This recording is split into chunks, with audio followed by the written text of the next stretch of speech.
আপনার পকেটে 500 টাকা আছে, আপনি সেই টাকাটা ভাঙিয়ে কিছু কিনলেন, মনটা একটা অস্বস্তিতে ভরে যাবে যে 500 টাকা খরচ করে ফেললাম। সেই একই আপনি রেস্টুরেন্টে যেয়ে 500 টাকা বিল যখন মোবাইল ফিনান্সিয়াল সার্ভিস অথবা কার্ডের মাধ্যমে পে করেন, তখন দেখা যায় এরকম ফিলিংটা আসে না। কারণ আমাদের টাকাটা কাগজে নোটে টাকা থাকে, কিন্তু যখন আমরা মোবাইল ফিনান্সিয়াল সার্ভিস অথবা কার্ড দিয়ে পেমেন্ট করি সেটা হয়ে যায় একটা সংখ্যা। বিহেভিয়ারাল ইকোনমিক্সে এটাকে বলা হচ্ছে পেইন অফ পেইং, অর্থাৎ টাকা খরচের সময় একটা বেদনা তৈরি হয়, সেটা মস্তিষ্কের। কেমন?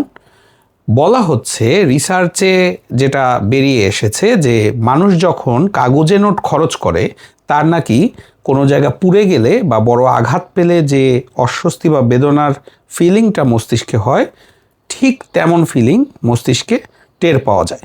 অথচ যখন মোবাইল ফিনান্সিয়াল সার্ভিস অথবা কার্ড দিয়ে পেমেন্ট করা হয়, এরকম কিছু তো পাওয়া যায়ই না, বরং ডোপামিন নিঃসরণের মতো একটা হ্যাপি ফিলিং মানুষের মনের মধ্যে থাকে। এই যে ব্যাপারটা হচ্ছে, এখান থেকে তাহলে আমরা আমাদের নিজেদেরকে বের করব কিভাবে? কারণ টাকা খরচের এই পেইন অফ পেইং না থাকলে আপনি খরচ ঠেকাতে পারবেন না।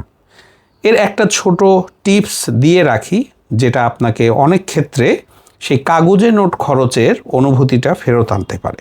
সেটা হলো একটা ডায়েরি নিন, ডায়েরির মধ্যে প্রতিদিনকার হিসেবটা যতটুকু পারা যায় 2-1টা হলেও লিখবেন, এবং সব শেষে সংখ্যার পরে টাকা কথাটা অবশ্যই ডেলিবারেটলি লিখবেন।